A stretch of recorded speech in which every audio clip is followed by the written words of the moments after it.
So I keep forgetting that I had originally planned on this bed being a lot smaller and even had a mark cut on it so that I could cut it down to size and fit better.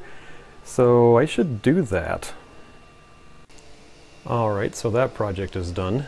I cut that to size, put a little blue tape border around the edges just to keep any sharp edges from snagging anything, but looks okay. And I'm printing something now. I was challenged now that I have a large bed that I should print something. So I am printing a mouse trap. It'll look more like a mouse trap when it gets done. Another thing that I have added is I finally put together my high flow, what is this? It's an upgrade to the E3D V6. It's a different extruder block. You can use the same heater in TC, but it's got different sized nozzles. Oh boy, it's late. So I'm using a 1mm nozzle right now, and you've got the heat block in vertically instead of horizontally, and you just attach it to a normal E3D V6 and away you go. So I did that and then realized that my sensor probe was now no longer able to reach down far enough, so I had to print another bracket for my sensor probe to drop that down. And then I've spent most of a day trying to dial this in to get the right flow rates. And it turns out that the Raise 3D Idea Maker slicer that I'm using had a bug in it, and I could not get it to recognize any nozzle above 0.4mm.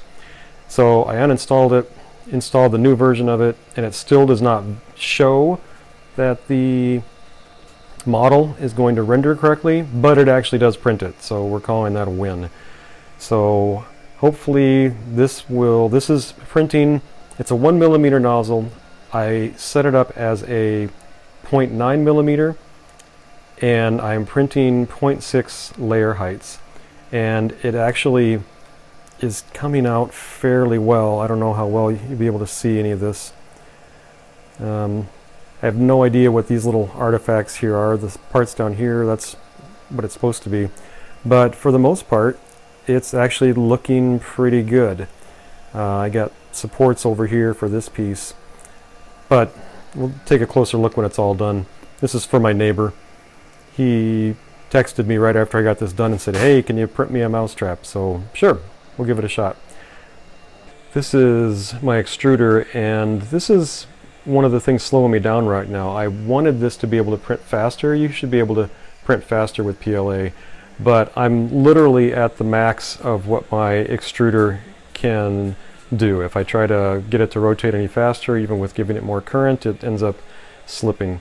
So I rednecked this piece together. I just wanted something to clean the filament because I had so many jams before. And an interesting thing is happening. Number one, this is just paper towel with some blue tape on. I know you can use sponges and such, but I'm picking up a lot of red fuzz. I don't know how well you can see it in there, but I'm actually, and I've cleaned it off a couple times already, that it is picking up these really, really fine red filaments. They're just like little red hairs, but they're so fine, they're finer than hairs. So that is why my old 0.4 nozzle kept clogging, is somehow this roll of filament has got a bunch of hairs in it, I guess, and it's just not working right. But with this guy here and with a large nozzle, it's working great.